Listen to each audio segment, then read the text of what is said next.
Ben Kochan from New South Wales, and I've been doing comedy for 7 years, which I think usually they like people to be like doing comedy for less than that in Comedy Zone. So let's say 3.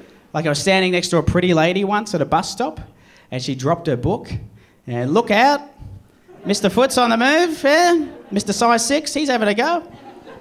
But you wouldn't believe this, I actually caught this 400-page hardback book on my foot.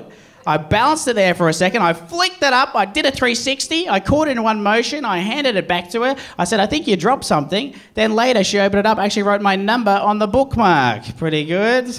I do a slightly higher voice on stage. I do a funny voice, a little bit, not like this, a little bit higher. And sometimes I'll tell the truth, but then other times I'll just make stuff up. I'll say my grandma's in the hospital because she fell off a mechanical bull and stuff like that. But it's pretty close stuff. Obviously none of that happened, guys, you got me. If you want to know what actually happened, my foot got there a little bit late and ended up kicking her book into a muddy gutter. Really smashed it as well. Didn't know what to do, just pretended I was a bad boy. So that's what you get for reading. Well, I'm a tennis coach. I recently I broke the land speed record. So people might not know that about me. I'm the fastest living creature. So that's pretty interesting. But there's this one kid, he can't quite say bombs and torpedoes. He calls it bombs and pedos. This is actually true, and this is the end of the lesson when all the parents are coming to pick up their kids. For some reason, all the other kids started teasing this one kid. They started chanting, pedo man, pedo man, pedo man. I know, not a good look for the tennis coach with a handlebar moustache. I didn't want to go on the defensive. I feel like that makes me look even more guilty. So I just went on the offensive, started teasing the kid as well. I was like, yeah, pedo man, this kid over here. Come on, kids, give me a P, give me an A. Kid was pretty upset about it, understandably, and his mum came up to me after the lesson. She was like, why was everyone calling my son pedo man? I was like, I don't know how to tell you this, but your son's a pedophile, so it's...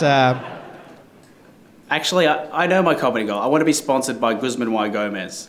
And I think if I keep bringing them up, which I do a lot, I talk about them on stage, if I keep bringing them up, I think they will sponsor me. So that's the big goal. I was already going to start saying all sorts of horrible things about me to the entire bar, you know? Who knows what else he knew about me? He could have been like, dude, you got no money, and also you've dropped out of uni twice. Also, you get your mum to shave your neck. That's weird. You keep challenging people to fights by saying they got to answer to a couple of fellas called Guzman and Gomez. Stop doing that. Probably go to Guzman Y Gomez, and my Airbnb is pretty good. We have a gym, a pool, and a sauna. So I'm going to be doing that every day. I'm going to get shredded.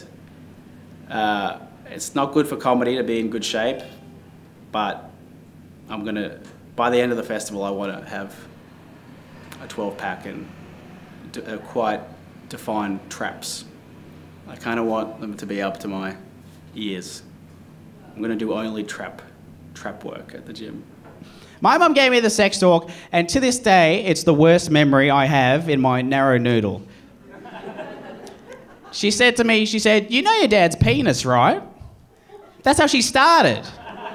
I don't know what book she got that from. The Birds, the Bees, and you know your dad's penis.org. Also, I shouldn't know my dad's penis, you know what I mean? And if you know your dad's penis, you're part of a weird family, you know what I mean? And then she said to me, she said, well, usually his penis will be like this. She gave me a visual aid, which I thought was nice. And then she said, and when he has sex, his penis will go from like this to like this. And to this day, that's the most horrific thing I've ever seen in my entire life. I'm pretty bad at flyering. I try not to annoy people, and I feel like flyering annoys people. But I don't know if I have any good stories. I used to fly with a friend of mine, Simon Bosco, and he had a very self-deprecating approach, or he'd hand them a flyer and say, "Can you put this in the bin for me?" and he'd say, you can use it as a fan. So I don't know if that's not a good thing to do, but it made me laugh. Because this happened to me recently. A comedian friend of mine said that one of his friends saw me do stand-up, and apparently she said she would never date me because my head is too narrow. Your laughter is very cruel. How dare you? It's a Comedy Zone. It's on at 8:30 at the Trades Hall. Every night except Wednesday. I think that's it. What else can I say about it? It's going to be great. Yep. I can't wait. I'm very excited.